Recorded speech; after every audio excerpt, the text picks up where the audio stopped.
જય સ્વામિનારાયણ. ગુરુ છે એ માણસને માણસ બનાવે છે, એનું બ્રહ્માનું સર્જન કાર્ય છે. ગજરાજસિંહ જેવા ભારાડી માણસને જોગી સ્વામી માણસ બનાવે એ જોગી સ્વામીનું ગુરુ કર્મ છે, બ્રહ્માનું સર્જન કર્મ છે.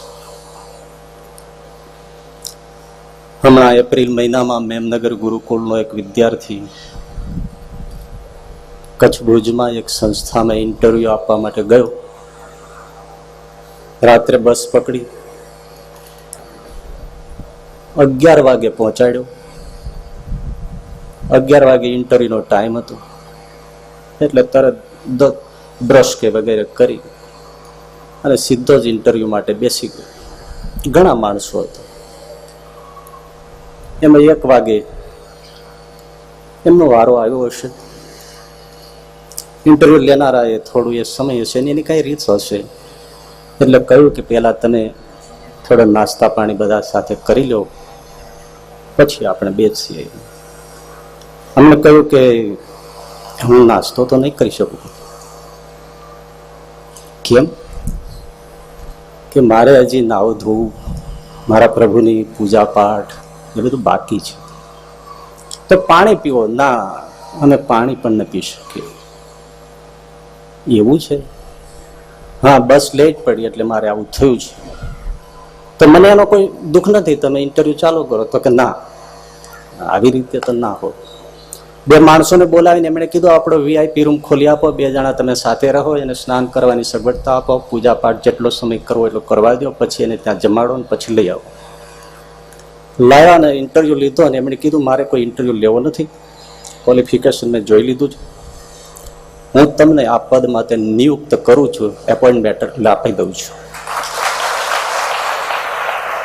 કારણ કે આવા જમાનામાં આવા યુવાનો ક્યાંથી મળે? 8 વર્ષ પહેલા મેમનગર ગુરુકુળનો એક વિદ્યાર્થી હતો. ટીવાય પૂરું કર્યું પછી મોટી ખેતી હતી એટલે પોતાની ખેતીમાં લાગ્યો. કપાસ, જીરું વગેરેનો વેપારીને માલ આપતા હોય.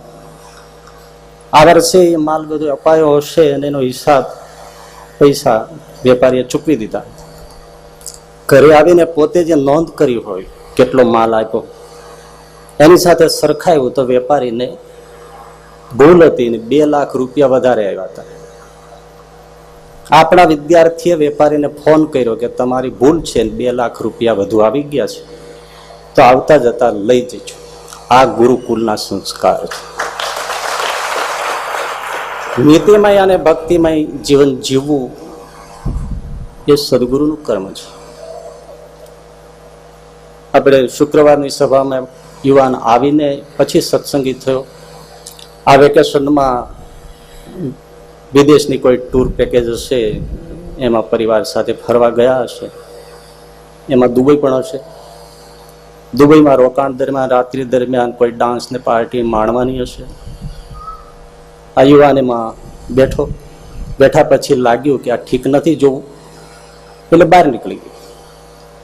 કોઈએ પૂછ્યું કે અહીંયા કેમ બેઠા છો? તો કહે કે અમારાથી આ જોવાય નહીં. આ બધા શાસ્ત્રીજી મહારાજના સંસ્કાર છે. તો બ્રહ્માની જેમ એ આપણનામાં સંસ્કારનું સર્જન કરે છે, સદગુણોનું, સદવિચારોનું, સદાચારનું, નીતિનું, પ્રામાણિકતા.